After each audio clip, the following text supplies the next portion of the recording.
রানীগঞ্জে ভয়াবহ সড়ক দুর্ঘটনা, ট্রেলারের ধাক্কায় দুমড়ে মুচড়ে গেল ছোট গাড়ি। বৃহস্পতিবার সকাল প্রায় 7টা নাগাদ রানীগঞ্জের রানীসার মোড়ে ঘটে গেল এক ভয়াবহ সড়ক দুর্ঘটনা।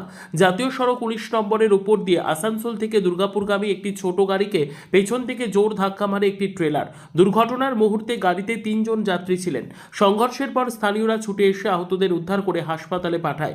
দুর্ঘটনার জেরে কিছুক্ষণ জাতীয় সড়কে দুর্গাপুরগামী পথের যান চলাচল সম্পূর্ণ বন্ধ হয়ে যায়। পরে রানীগঞ্জ থানার পুলিশ ঘটনাস্থলে পৌঁছে দুর্ঘটনাগ্রস্ত গাড়ি ও ট্রেলার সরিয়ে দিয়ে যান চলাচল স্বাভাবিক করে। স্থানীয় সূত্রে জানা গেছে, দুর্ঘটনার সময় একটি ডাম্পার রাস্তা ঘুরছিল, সেই কারণে ছোট গাড়িটি গতি কমিয়ে দেয়। ঠিক তখনই পিছন দিক থেকে আসা ট্রেলারটি নিয়ন্ত্রণ হারিয়ে ছোট গাড়িটিকে সজোরে ধাক্কা মারে। সৌভাগ্যবশত গাড়িতে থাকা 3 জনই প্রাণে বেঁচে যান, তবে তাদের সামান্য চোট লেগেছে বলে জানা গেছে। পুলিশ গোটা ঘটনার তদন্ত শুরু করেছে।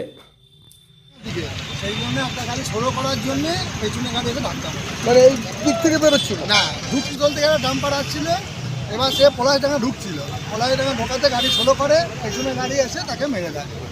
তা ছোটো গাড়িটা স্লো করাতে পেছনে একটা এই গাড়ি ছিল, সেই ট্রেলার সে মারাতে ওর পেছনটা লাগে এবং কোনো লোকের ক্ষতি হয়নি সেরকম। মানে কজন ছিল গাড়ি? ছিল 3 জন। মানে কোথাকার ছিল কিছু জানতে পারলেন? জামুরিয়া থেকে আসছিল। জামুরিয়া থেকে। এখানে এইদিকে ঢুকছিল নাকি এইদিকে যাচ্ছিল? না, আসানসোল যাচ্ছিল, দুর্গাপুর যাচ্ছিল না। ও, তার মধ্যেই ট্রেলারটা ধাক্কা মারে। ট্রেলারটা ছোট গাড়িটা কি স্পিডে ছিল? দাঁড়িয়ে ছিল সব নাকি? সব দাঁড়িয়ে ছিল? গাড়িগুলো কি দাঁড়িয়ে ছিল? গাড়িগুলো দাঁড়ানো, ষোলোটা যাওয়ার মধ্যে কি নাম আপনার? আমার নাম বিজয়টা। যেটা আমি শুনলাম, এখানে কোনো ফ্যাক্টরি আছে, তো গাড়ি এখানে গাড়ি বড় গাড়ি লরির যাতায়াত আছে, তো সেই হিসাবে আমাদের পুরুষন্দর প্রচুর গাড়ি এদের আছে, তো পার্মানেন্ট এখানে কোনো লোককে পুলিশকে বা সিভিককে রাখা দরকার। সিভিক কি করছিল, পুলিশ প্রশাসন কি করছিল, এটা জানার আছে। পুলিশ প্রশাসন যেখানে কোথাও কালেকশন করা ঠিক ওরা দাঁড়িয়ে থাকে, কিন্তু এই যে গুরুত্বপূর্ণ এত বড় যে অ্যাক্সিডেন্টটা হয়ে গেল, এটা দায়ী কে নেবে? এটা দায়ী কে নেবে? রানীগঞ্জ থানাকে কিন্তু এই জবাবটা দিতে হবে। এই মানুষগুলো যদি এতগুলো মানুষ মারা যেত, এই জবাবটা কে দেবে? যেখানে দেখুন কালেকশনের ব্যাপার আছে, সেখানে ওরা ঠিক দাঁড়িয়ে থাকে।